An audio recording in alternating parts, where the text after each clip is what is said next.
Oh my goodness, I'm so excited. I'm going to be talking in a British accent. I think it's British. It might be like Irish, Scottish. I don't know. We're going to talk as if we're from England because we finished the English Premier League setup. I mean, I've done so much work. I've done an incredible amount of work. And I'm not going to be crikey. I'm going to talk about everything I've done. These are actual projected scores.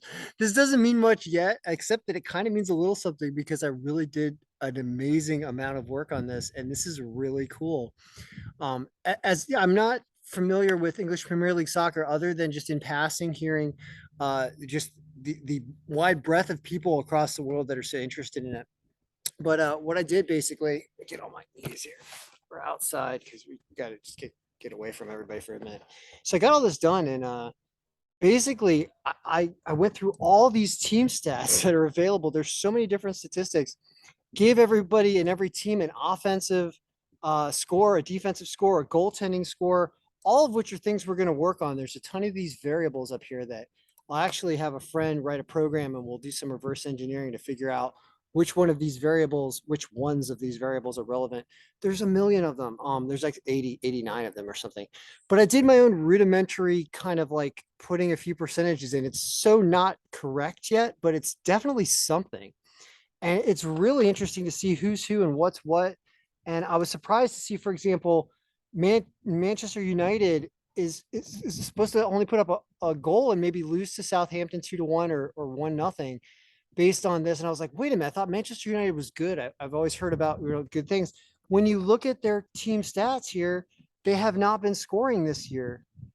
They're right here. They've had 3 games and uh, they've only got 2 goals and they've given up 6. So something's going on. And I went and I assigned weights to all these players and everything and fixed up the lineups so that you get the expected lineups and it calculates everything in here for you and puts those players in the game. I mean, it's really cool. I didn't think, I mean, I did think it was going to be kind of this easy. I mean, I know the idea about how the algorithm works here, but I didn't realize how cool it would be and how many different stats there are. So I was really excited to see all this. And I'll certainly be asking friends and family here which ones of these stats are relevant. Some of them are offensive and defensive. Like, I don't know what interceptions are. I called that a defensive stat. I don't know if it is. There's a lot of things to go over here, but this is super cool. So, like it says Arsenal is good. Manchester City is also very good. And Brentford and Leeds United, Tottenham Hotspur. We're going to have a lot of fun saying everyone's names in British English all year long because I'm not going to stop doing that. So lots of fun. We've already sold one of these. It's now 110 bucks. Every time we sell one, it goes up 10 bucks. So if you want this is every day for the rest of the season, I will send you this and I'm willing to do it here because there aren't so many games and so many teams. This is not like baseball. This is more like football Americana, not football as in English Premier League. It's just as good, and we can also apply this to all the other leagues that there are other than English Premier League, other soccer leagues. So excited to see this. We'll be doing a lot of work here on the 27th, which is 5 days away, I guess, to verify kind of how these scores are working and then reverse engineering some formulas to make them more accurate and really applying the proper distributions to all these weights. So super excited. So EPL, it's ready. Go pick it up. I'll make a single copy available after we really test this out for a few weeks and understand how to update it. And I can do some videos showing you how to update it. Because right now, there's not a heavy amount of update work other than matrixing player names and getting lineups correct, which will be annoying until you kind of fill everybody in and all the injured players to at least play a game and get some stats.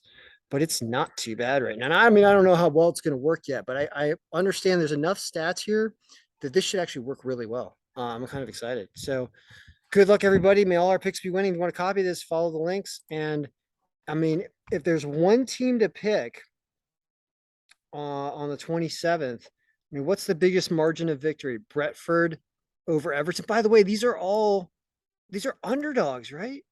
Southampton is at home is plus 270 against Man United. Like, what? Am I reading this right? Just people are going to have to review this because I certainly don't know what I'm looking at. I'm not used to seeing odds like this with like 0.5. Like, what are these totals about? And I don't really know. And draw loses versus draw pushes. Like, I don't know what's going on here. So definitely help explain to me what I'm looking at. Because if this is saying Southampton beats Man United and they're plus 270, and Brett, like, well, also, what about this? What's why plus 100 and plus 280? That's weird. That's if you don't bet no draw, I guess. And Brentford's minus 220 if a draw pushes. All right, that makes sense.